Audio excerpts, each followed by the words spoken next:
Not long ago, I was waiting for a plane connection and I struck up a conversation with a fellow traveler. I'll never forget his parting comment. "Thank you for a great conversation." Let me share why this statement is so memorable. To start with, this gentleman was very reluctant to even respond to my initial conversation attempts. Now, you need to know I love a challenge. So I decided to employ active listening to see if I could somehow change what was looking like a very boring airport visit.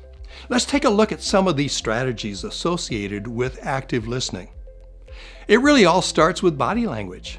Be sure to face the person and maintain eye contact and avoid distractions.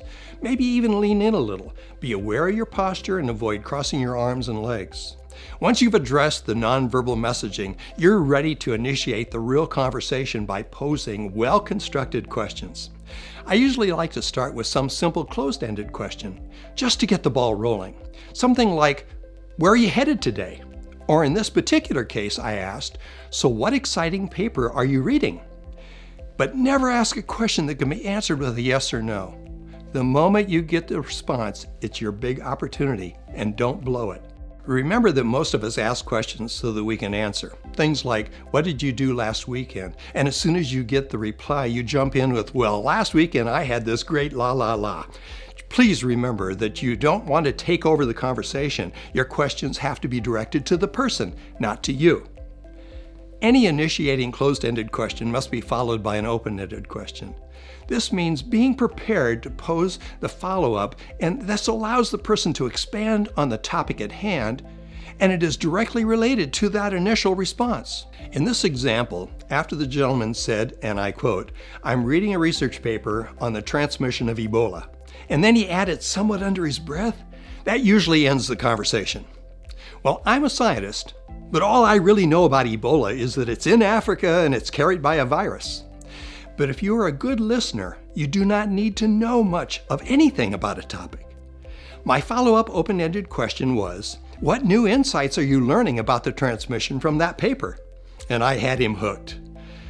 But now the real strategies of active listening are required, such as listening without judging, assuming, or jumping to conclusions, and using appropriate wait time so that they can complete their thoughts. Acknowledge that you are truly listening. Nod your head, smile, use yes to show that you are truly listening. Encourage the speaker to continue and be curious. Active listening requires that you focus on hearing their thoughts and their feelings and force yourself not to give in to the need to take over the conversation with your own thoughts. Once you have gotten the ball rolling with open-ended question, it's time to employ the ever-important probing questions.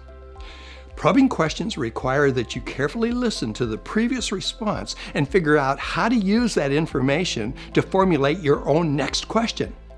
The use of probing questions should continue until you've really totally exhausted the topic. Only then do you move back to the new line of questioning using open-ended questions.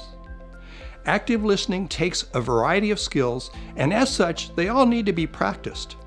But think of all the new and exciting things that you can learn from others.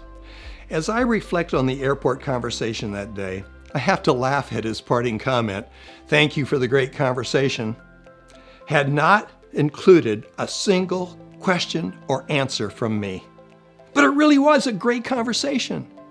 So remember, learning is good for your brain.